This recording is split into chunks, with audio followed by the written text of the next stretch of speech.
श्री हरिवंश महाराज जी, मैंने कुसंग के कारण अपने ब्रह्मचर्य का इतना नाश कर लिया है कि ना मैं गृहस्थी लायक रहा हूँ, ना ही विरक्ति लायक रह गया हूँ। अभी अवस्था क्या बच्चा, ये छोटे छोटे बच्चों में बहुत भयानक रोग हो गया। तभी संत महात्मा इन विषयों पर ज़्यादा चर्चा नहीं करते हैं, क्योंकि प्रिया प्रीतम की चर्चा छोड़कर, पर इसीलिए हितधाम में हम खुल करके हस्त मैथुन से सर्वनाश इसकी चर्चा इसीलिए की थी कि कम से कम आप लोग समझें। जिसे आप खिलवाड़ समझते, जिसे आप मनोरंजन समझते हैं, वो आपका सर्वनाश कर देगा।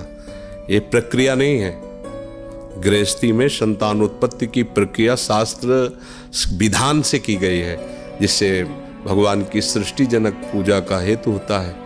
लेकिन अभी बच्चा है, अगर वो वीरपात करता है तो वो इसी स्थिति को, आप नहीं, हजारों ऐसे बच्चे हैं, हजारों, आप ही अकेले नहीं हैं। तो इसका कारण हो गया कि फसल पकी नहीं, आपने नष्ट कर दिया।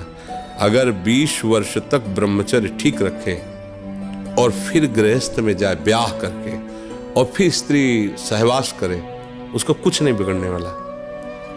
वो 20 वर्ष स्त्री सहवास करके और फिर वो वैराग्य में चले तो वो बिल्कुल सच्चा फकीर बन सकता है। पर अब हुआ क्या, अभी फसल जैसे गेहूं की फसल होती है ना, देहात में उसे कहते हैं गलेथ। गलेथ माने अभी दाना पड़ने की प्रथम भूमिका है, दाना पड़ा नहीं, बाली आ गई, प्रथम भूमिका है।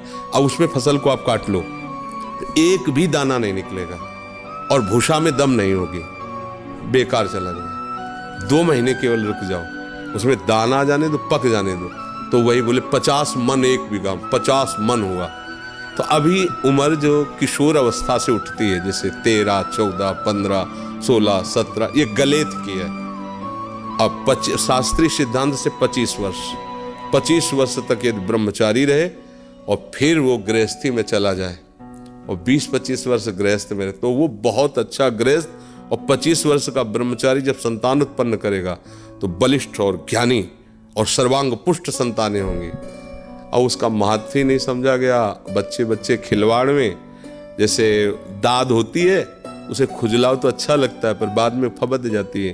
बस दाद जैसा सुख मिलता है उसको खुजलाने का, और उसी को सुख समझता है। अभी अज्ञानी है, जानता है नहीं। वो वीरपात जैसी भयानक मतलब वृत्ति उत्पन्न हो गई। अब उसको किसी दूसरे की जरूरत नहीं, तो अब वो उसे खिलवाड़ समझता है।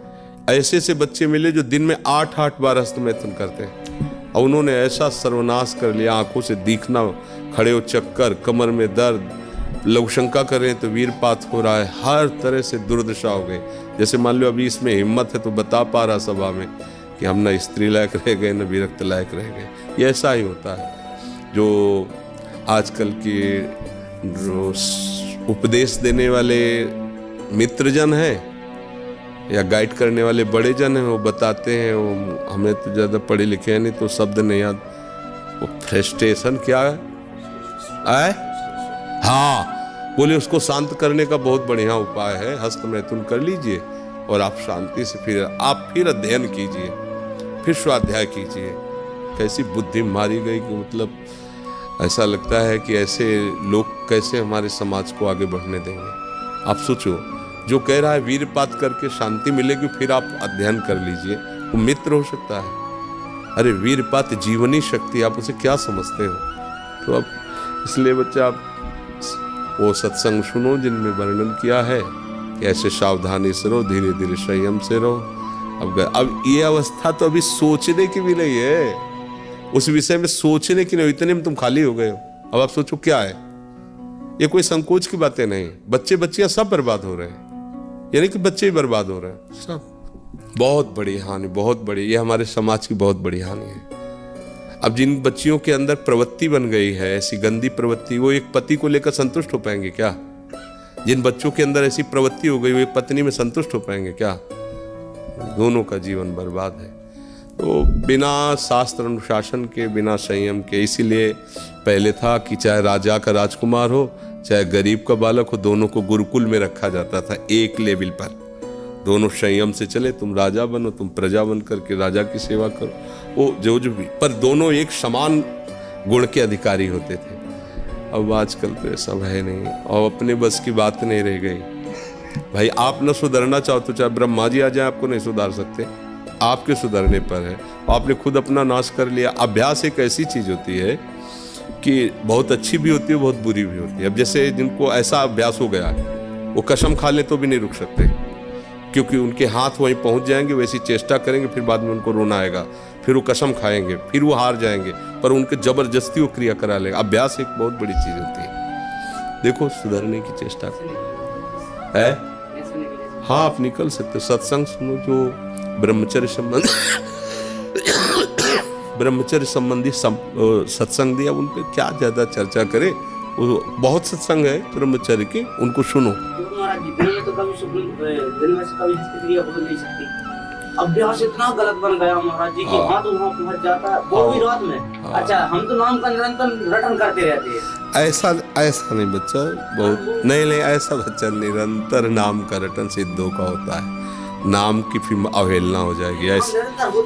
हाँ बच्चा नहीं, क्योंकि अब देखो जहाँ बैठे हो आप बहुत संभल के बोलो, क्योंकि नाम हमारा आराध्य देव, हमारे एकदम नाम पर अगर कोई बोले तो हमें एकदम आवेश आ जाएगा, क्योंकि हम नाम से जी रहे हैं और नाम का स्वाद ले रहे हैं। नाम क्या है, इस पर काम की क्या ताकत है कि नाम जहाँ चल रहा है वो अपना प्रभाव दिखा दे। ऐसा थोड़ी कि हम राम राम कृष्ण कृष्ण कह रहे हैं वो हमें आके परास्त कर गया। ऐसा होते जितने बड़े बड़े दिग्गज समर्थ महात्मा हुए तो सब बेकार हो जाते।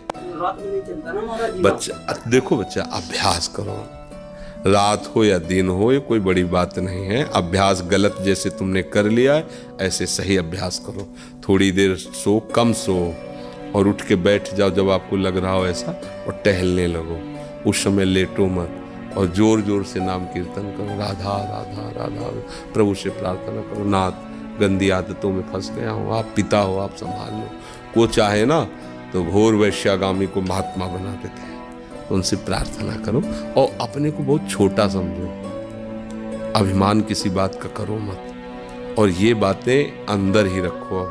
अब कभी कहना नहीं। इसके कहने से क्या होता है, सत्ता इसकी दृढ़ होती है, सूक्ष्म बात होती है।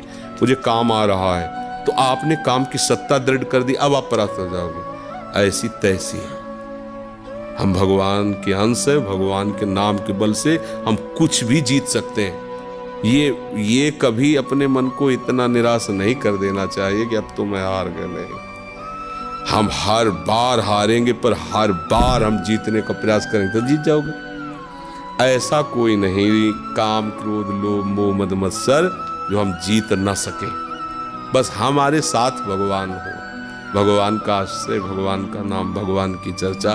पवित्र रहो, गंदे लोगों से मत मिलो, गंदे दृश्य मत देखो, मोबाइल आदि गंदी वृत्तियों को ना देखो, नहीं तो फिर बुद्धि खराब हो जाएगी। ठीक है, और चुप रहो, गंभीर रहो, गंदी बातों का महत्व ही मत रखो। वो आ रही मन में, उनको ऐसे हटाते रहो, कूड़ा करकट की तरह। जैसे पागल आदमी बोलता है हम नहीं मानते, ऐसे ही हमारा मन पागल है, वो कुछ भी प्रेरणा करे हम नहीं मानते। बस लगेगा, समय लगेगा, अपने आप जो होने दीजिए। आप स्वयं चेष्टा मत कीजिए, तो धीरे धीरे धीरे धीरे ठीक हो सकता है। ऐसा नहीं कि नहीं ठीक हो सकता, बड़े बड़े असाध्य रोग ठीक हो जाते हैं।